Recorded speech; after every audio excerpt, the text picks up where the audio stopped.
Hi everyone. In this video today we will be discussing array. So how to access the array element, how to initialize the array element with the demonstration of some of the examples. Right? So let us move to the detail. Right? The before learning uh, array, need of array, how to declare and initializing array, we'll understand uh, what is the need of array variables. Right? You can use the variable. So for you can use the variable, right? The first, suppose we need to store the roll number of the student in the integer variable, right? So we can declare it as a int, right? So you can declare like this. It's a single way. You can store only one value in this variable of type integer. Suppose we need to store roll number of 100 student, we need to declare 100 variables like that, int roll number 1, 101, 102, 103 and so on. Right. Look at the how many variables is you have to declare. 100 variables you have to declare. The space required for each variable is a 2 bytes. Right. So 100 into 2 into 200 bytes as memory you have to allocate it. So a lot of space is required and consumption, and the program complexity readability will be very difficult. So in order to avoid all those this, we can comfortably use the array. Then this is not appropriate to declare this many integer variables. So 100 integer variable for roll number 1, roll number. Solution is to declare the multiple value of same time. You can go with the array variable, right? So array is a variable that can store the multiple values with the same data type. Array is a fixed size sequential collection. Definition will be like this. Array is sequential collection of sequential collection of element. Look at this, sequential collection of element or fixed size of same data type. It will be grouped together of same data type. Is a single variable under the singular variable. Look at that. We can index array 100 value. You can able to store it a single variable, that is a name, roll number. Its type is integer. Right? You can declare like this or initialize like this. Right? So what is the first of all size will be 100. It is a fixed size. It can store the values from 0 to 99, right, in a sequentially, and same data type. All the element will be in integer variables. This way it can be declared. If you want to declare any array, you have to use the data type and variable name, array variable name, and size of the array. You have to fix it. In the before using it, you have to fix the array size, right? So array is a collection of sequential collection of elements of same data type and its fixed size. So okay. So single name. So all this you can use the single name. Will be referred as a common name for all the values. Right.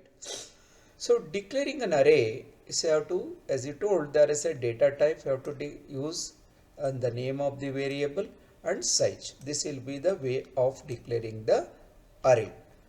So look at that example. It is a data type is a int and the variable name will be integer as a mark and size as 5. Right. So we can declare the array index always start with a 0, 0, 1, 2, 3, 4. Right. Each of the index having some values of type integer. This way it can be declared. By default array index always start with the 0. If you declare an array of size 5, then its index ranges from 0 to 4. First element will be stored at the mark of 0 and last element will be stored at mark 5, not 5, right? Since it is array index always start with the 0 to 0 to 4. Okay. So like that it can be, even you can declare uh, data type as a float, that name is average and size is a 5. Okay, that also possible. Integer and float are also you can declare as a type characters, that also possible. Initializing and accessing an array single variable. Look at this, there is an int mark, we have to initialize. Mark is a name, one of the variable name, so value will be assigning 90, right? So with the value 90, its type is integer, so we will be printing is, it is a single value, will be printing mark. Suppose declaring initializing and accessing integer array variable. Look at this. What is that value you are assigning in this case? You will have a single value, right? Single value you are assigning to the variable mark. In this also mark is there. Whenever you are fix the size, this bracket, open and closing square bracket, indicate the array. It is a type is int, variable array name is mark, and size is 5. So these are all curly brace. Within the curly brace, the 5 element are storing in the name of mark, right? So then, so look at this, values I'll be storing like this. The print, all this mark will be printed as 85, 75 and so on. Look at this, we are printing all this element, right? So I hope you understand this initialization and assigning a value to the array, and how to print them using a friend, right? Then, so far you are assigning a values directly to the array variable, but I would have to take the value or read it from the keyboard, right? You have to use the scanf, right? Input statement. Look at array element. Reading a array without loop. We are not using a loop, right? We will read all the element without using a loop. Look at that. There are 5 elements are storing it in the array mark. So first you have to enter array element and read the element from the keyboard. That is, you have to use the ampersand sign, mark of 0. The first element you have to read it from the user board, that is 85. And second element again you have to asking it and print scanf %d and mark 1. Second, you are going to read the second element 75 and so on. All the 5 element are read it and store it in the variable, array variable mark. So then you can like this, you can have to printing them. Suppose you want to read them and store it in the memory in the variable, I have to print that, so to the outside world using the printf. That is, will print mark of 0, whichever the value store it in this position 85 will be printing it, right? You can print like this without reading array using a loop. So we have written so many lines of code, all 5 element I am reading it and 5 print statement and 5 scanf statement I have to use.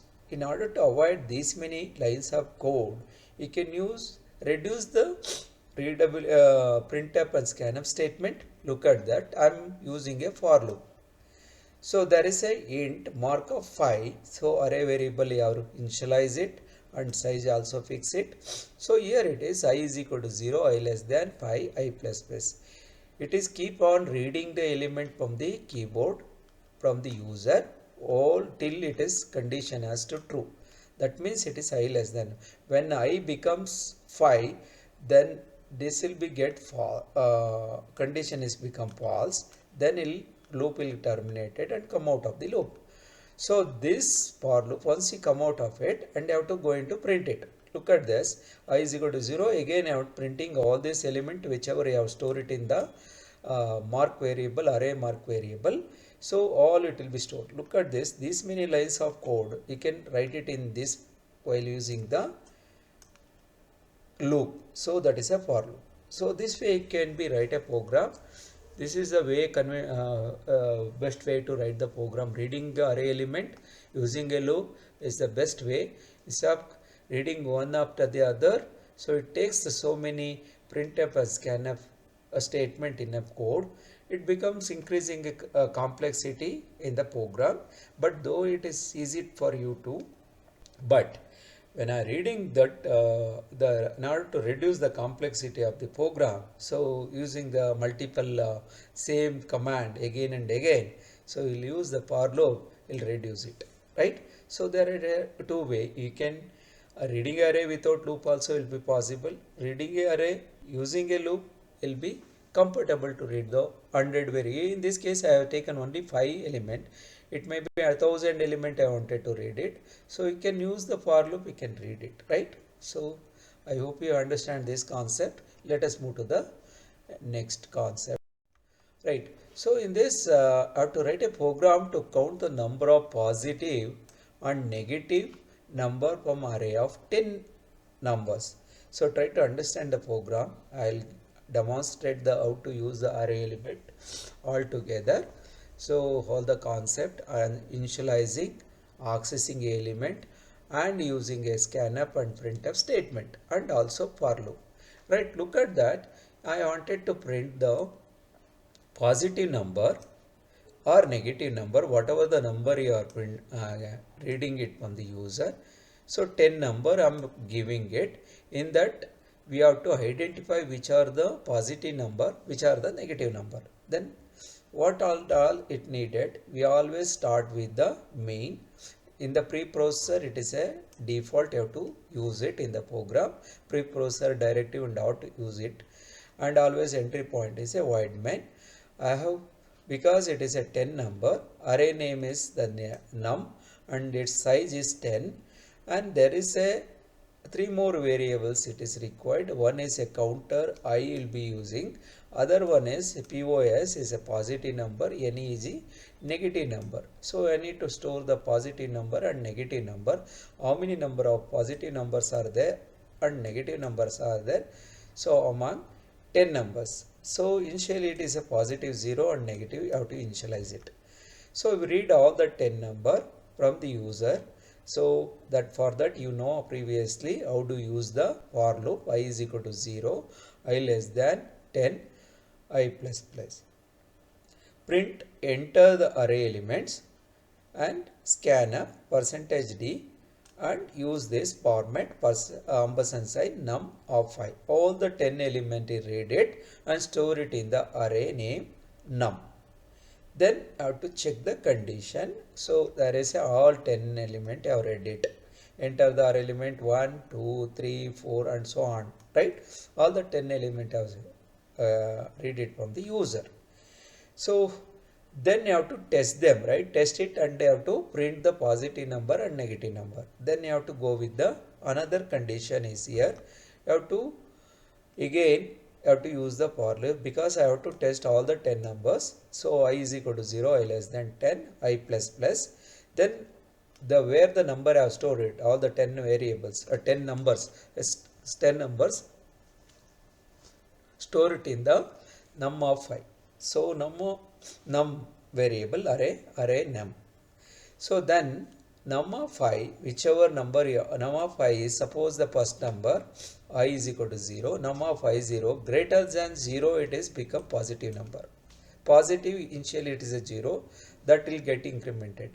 So 5 is greater than whichever number you get it from the num, which is greater than 0, that positive number getting positive POS get incremented 1, or else negative number get incremented. It is less than that. So this way this condition is testing it positive or negative number, the counter will incremented. So then finally it have to print it. This is a POS and negative number, you have to print it. This print will become positive is %d, that whatever the POS, suppose it is POS as in this case only 2 are negative number, remaining are positive number. So positive numbers always it will be 8 number and negative number 2.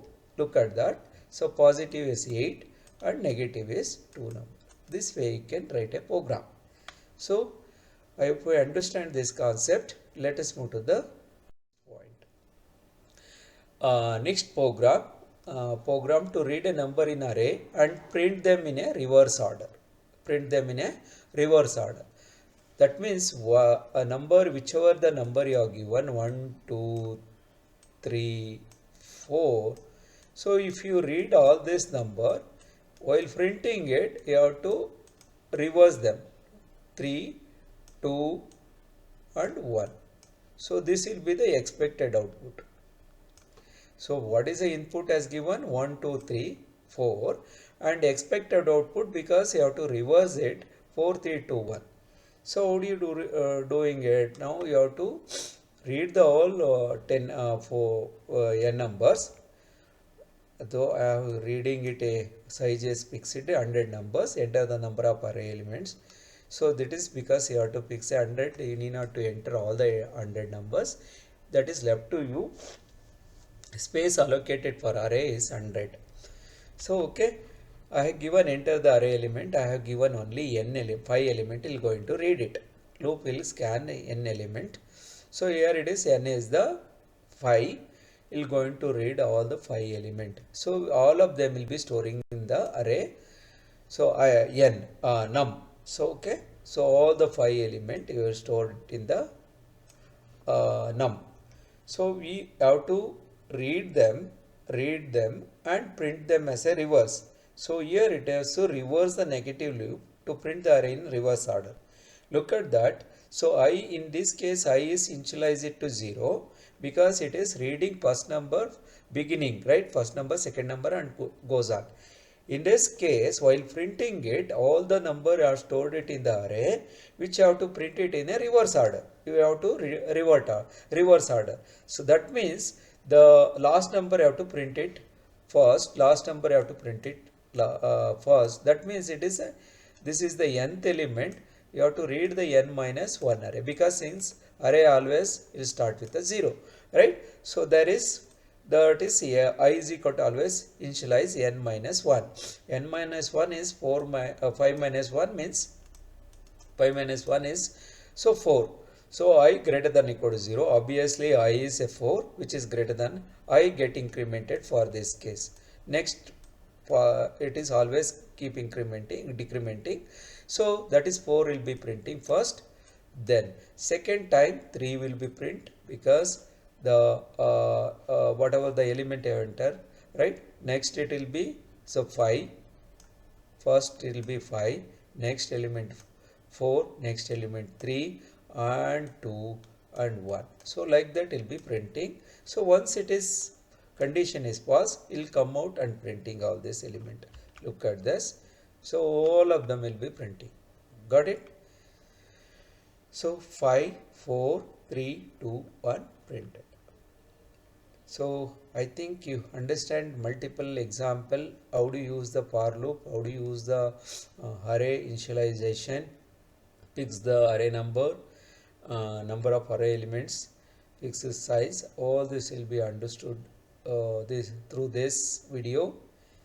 Is there any doubt? You can able to write it in the comment box, and hope you understood this concept.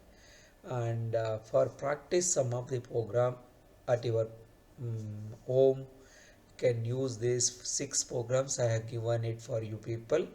So purely all this will be concept behind the only array and for loop and if statement. So I'll wind up this video. Is there any doubt? Please have to be comment in the comment box. Thank you.